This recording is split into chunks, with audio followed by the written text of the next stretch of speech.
রাজা মাইনুদ্দিন চিশতি রহমতুল্লাহ আলাইহি রাজা পৃথিবীরাজের মসনদকে যেরকম উড়ে চলে গেছে, তোমরা মনে করো না সেরকম মনীষী আল্লাহ বাংলার জমিনে এবং ভারতে দেওবন্দে এখনো আছে। আরে সরকার মোদি, তুমি কত বড় এত শক্তি তুমি দাবি করতেছো? আসমান ওয়ালার থেকে বেশি শক্তিওয়ালা হয়ে গেছো।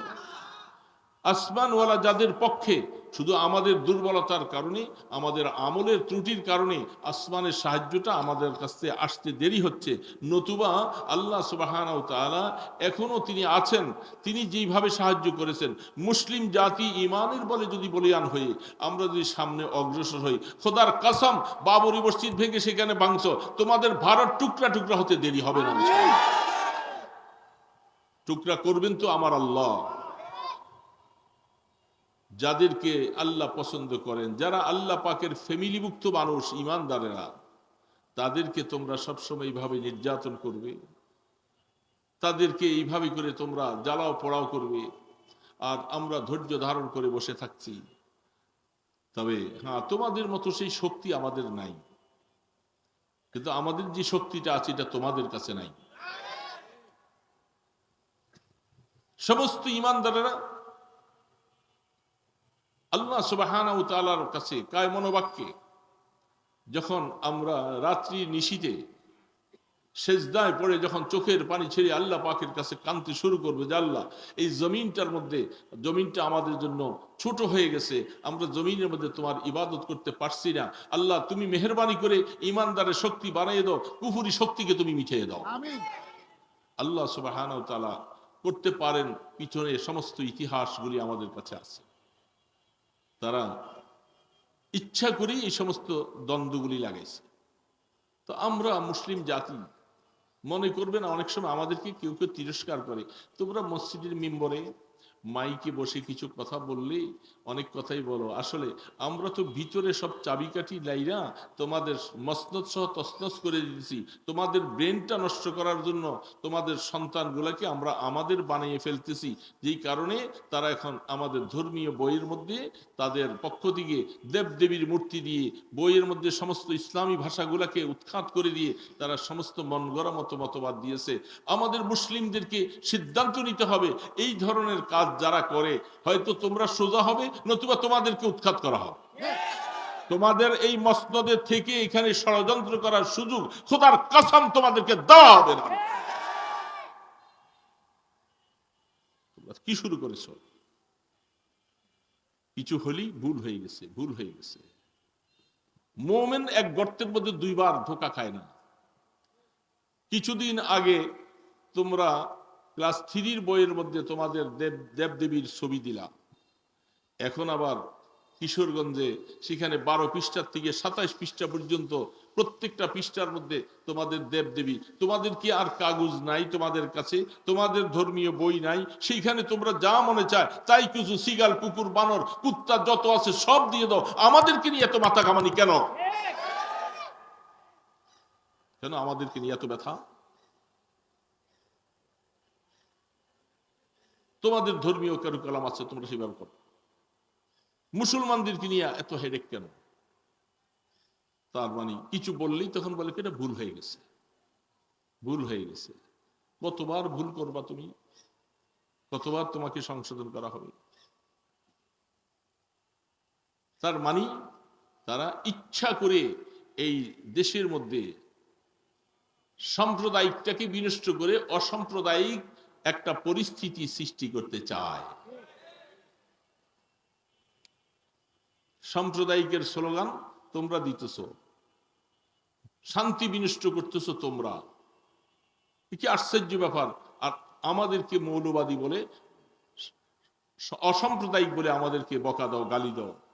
আমরা তালাশ করে দেখলাম, খবর নিয়ে দেখেছি, এই কারসাজিগুলি যারা করছে এগুলি একদল হিন্দু, তাদের নিয়ন্ত্রণে এই কাজগুলি হচ্ছে। কিরে বাবা, তোমরা আমাদের সাথে এত কেন?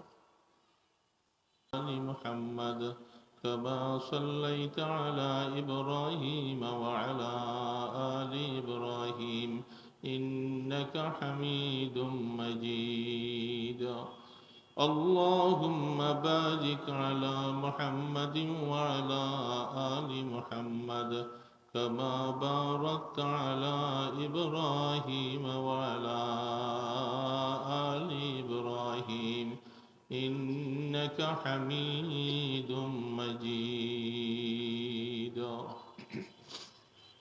ইমাম ঐক্য পরিষদ কাশীপুর পক্ষ থেকে 2 দিন ব্যাপী মহাসম্মেলনের শেষ দিনের শেষ অধিবেশনে উপস্থিত হাজরাত উলামায়ে কেরাম, মুরব্বিয়ানে জম, নিকার ইসলাম প্রিয় মুসলিম ভাইয়েরা, 2 দিন থেকে আমরা অনেক মোবারক আলোচনাগুলি শুনে আসছি। আজকে শেষ দিনে আমাদের সিদ্ধান্ত নেওয়ার সময় আসছে।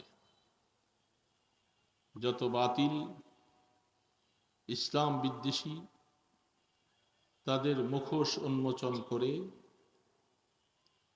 ঈমানি দীপ্ত নিয়ে ঈমানের বলে বলিয়ান হয়ে এই সমাজের মধ্যে ঈমানের পতাকাকে উড্ডীন করা এখন সময়ের দাবি। সে হিসাবে হাফিন্দি সাহেব বলে গেছেন, গতকাল আলোচনা হয়েছে, আরো সামনে আমাদের এখানে আরো মেহমান আসবেন। আমরা ধৈর্য ধারণ করে ইসলামের পক্ষে কাজ করার মন মানসিকতা নিয়ে বসে থাকব এবং অঙ্গীকারাবদ্ধ হব, শুধু স্লোগান পর্যন্তই সীমাবদ্ধ না থাকে, পরিকল্পনা অনুযায়ী আমাদেরকে সামনে এগুতে হবে।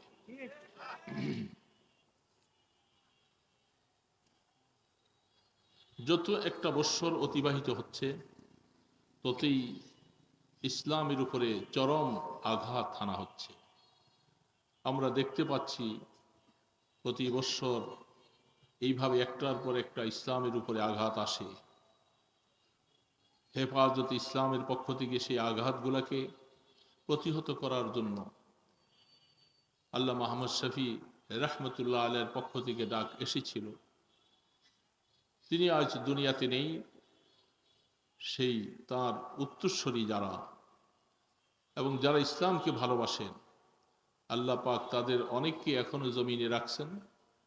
আমরা তাদের সাথে একমত হয়ে কাঁধে কাঁধ মিলিয়ে জমিনের মধ্যে ইসলাম বিদ্বেষীদের মুখোশ উন্মোচন করে তাদের মূল উৎপাটন করার জন্য আমাদেরকে সিদ্ধান্ত নিতে হবে।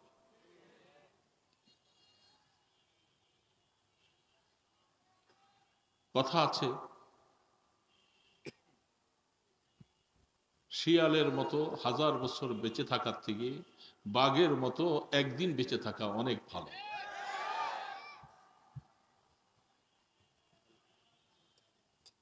আল্লাহ সুবহানাহু ওয়া তাআলা এই মুসলিম জাতির জন্য একটা সুসংবাদ রাখছে, সেটা হলো ওয়া আনজালা আলাইহিমুর রুব মাসিরাতা শাহর।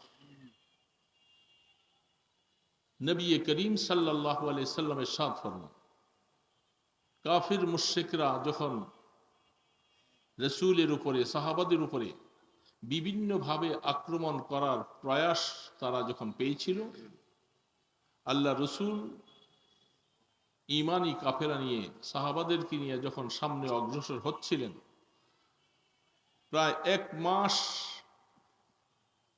দূরত্ব রাস্তা থেকে রসুল বলেন, সাহাবাদের, মুসলমানদের, নবীদের পক্ষ থেকে ভয় ভীতি কাফেরদের অন্তরে এমন ভাবে তাদেরকে আঘাত করেছে, তারা সেখানে থেকেই থরথর করে কাঁপতে শুরু করেছে। মুসলিম জাতির জন্য এই সুসংবাদ আজও বহাল আছে। এটা কি একটা আশ্চর্য কথা! যারা আমাদের দেশে ইসলামকে এই সমাজ থেকে উৎখাত করার ষড়যন্ত্রে লিপ্ত হয়েছে এবং তাদেরকে যারা সহযোগিতা করছে, এরা মুসলিম নামধারী হলেও তারা আসলে মুনাফিক। যাদের বাহির একটা ভিতর আরেকটা, আমি জুমার আলোচনায় বলেছি, অনেকে হয়তো শুনেছেন, বড় আফসোস লাগতেছে যে বাবরি মসজিদ ধ্বংস করে সেখানে রাম মন্দির প্রতিষ্ঠা হয়েছে। আমি বলছিলাম ভারতের এত বড় জায়গা, বাংলাদেশ থেকে প্রায় 27 গুণ বড়, তাদের এত বড় জায়গার মধ্যে একটা রাম মন্দির প্রতিষ্ঠা করার জন্য যত বিঘা সম্পত্তি দরকার ছিল, জায়গার তো অভাব ছিল। কিন্তু তোমরা কেন আইসা আমাদের বাবরি মসজিদটাকে ভাঙ্গা সেখানে রাম মন্দির প্রতিষ্ঠা করলা? 2 নম্বরে জ্ঞানপাপী মসজিদ, যেটাই যে নতুন করে আসলো, সেইখানে কোর্টের রায়ের মাধ্যমে সেইখানে হিন্দুরা, বেজমেন্টের মধ্যে হিন্দুদের পূজা চলবে আর উপরে মসজিদ চলবে। তার মানে ইচ্ছা করে সংঘর্ষ লাগাই দেওয়ার জন্য। আর আমাদের নামাজের সময় তো তোমাদের ডিস্টার্ব হয় না, কিন্তু তোমাদের উপাসনার সময় তো আমরা নামাজ পড়তে পারি না। সেইখানে রায় দেওয়া হয়েছে কোর্টের থেকে, বেজমেন্টের মধ্যে তারা তাদের পূজা অর্চন সব কিছু করবে আর উপরে মুসলমানরা নামাজ পড়বে। তার মানে হলো তোমরা এখান থেকে সরে যাও। তো তাদের জায়গার কি অভাব? এত বড় রাষ্ট্রের ভিতরে তোমরা বাবরি মসজিদ বানাবার জায়গা পাও না। জ্ঞানপাপী মসজিদে সেখানে আইসা তোমরা ঘষাঘষি করতেছো একে অপরের সাথে, এই সমস্ত ভাবে আমাদের সাথে আক্রোশ করে করে আমাদের উপাসনালয় ভেঙে ফেলছো। আরো কত মসজিদ যে ভাঙছো, কত মাদ্রাসা যে তোমরা ভাঙছো। তার মানে তোমরা শক্তিধর একটা জাতি, অনেক সংখ্যক মানুষ তোমাদের ওই ইতিহাসও মনে রাখতে হবে। রাজা গৌর গোবিন্দ